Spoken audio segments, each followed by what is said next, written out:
LabConnect in Johnson City was already growing by capturing market share from competitors and taking advantage of increases in clinical trials. After a brief slowdown, COVID-19 has simply accelerated that growth, CEO Tom Sellig says. Every day, people are talking about vaccines and clinical trials, and it's much more mainstream, and there's just massive money going into the industry, which is creating innovation and new clinical studies, which is obviously a good driver for us.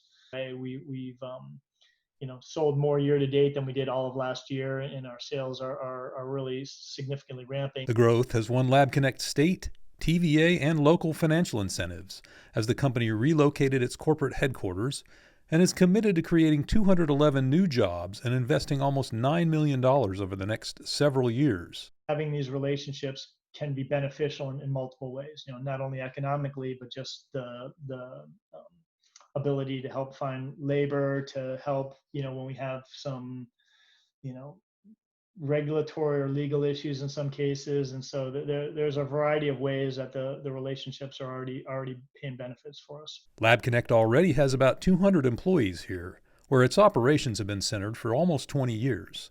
Sellig said the area offers several advantages. The space we have there, if I tried to have that up here in Philly, we'd be paying, probably at least three times as much for the same kind of space. We have many employees who have been there since the start with us, and our ability to grow and attract people, hasn't really been a major issue for us. Sellig said LabConnect is using a differentiated business model to win market share at the same time the sector experiences organic growth. Cell and gene therapy, immuno-oncology, rare and orphan diseases. These are areas where we're focusing, and they all happen to be seeing significant growth.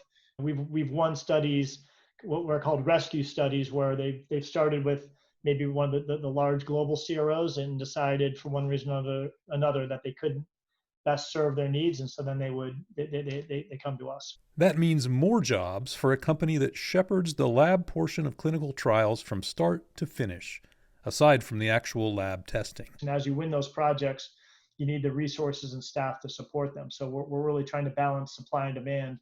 And right now our sales growth curve is so steep, we're needing quite a few people to support us. So I don't think it's too far out of the question that we're going to see doubling of our workforce over the next few years. In Johnson City, Tennessee, Jeff Keeling, News Channel 11.